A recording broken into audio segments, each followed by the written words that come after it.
Tonight we are following up on a nearly $1 billion proposal to improve the city of Denver. City Council has released a revised list of project recommendations. We've been tracking these changes to keep you informed about how your tax dollars could be spent. We are glad you're with us to wrap up this week. I'm Shannon Ogden. And I'm Jessica Porter.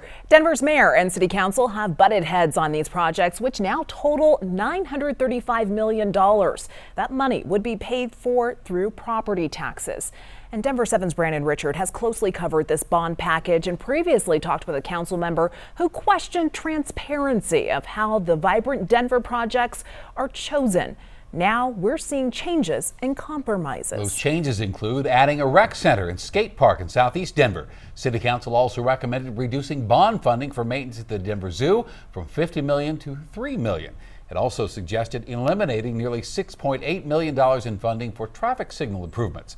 Now, City Council must sign off on the bond package in order to get it before voters on the November ballot.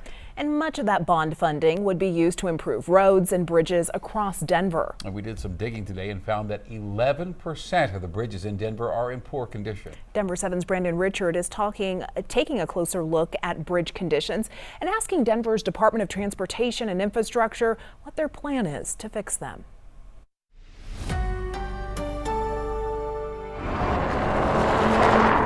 Bridges are a critical part of any city's infrastructure, but many of Denver's bridges are in dire need of repair. Some of these bridges are extremely old.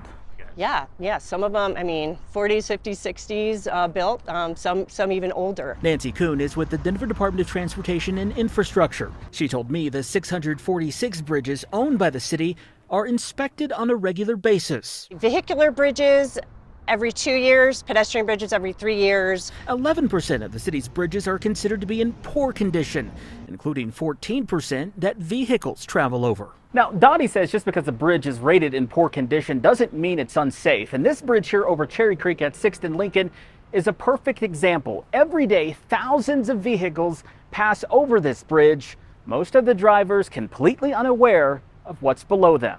Some people may hear that a bridge has been rated in poor condition and they might be a little bit alarmed by that. But talk about what does that actually mean? Yeah, it's important for people to know that given if a bridge is given a poor rating, it doesn't mean it's unsafe to cross. We are not operating bridges that are unsafe to be on. She says what it does mean is that a bridge needs to be monitored and prioritized for maintenance or replacement. Construction crews are currently working to replace the Monaco Street Bridge over Cherry Creek in southeast Denver. And the Vibrant Denver bond package would provide $30 million to replace the 6th Avenue and Lincoln Street bridges over Cherry Creek in downtown.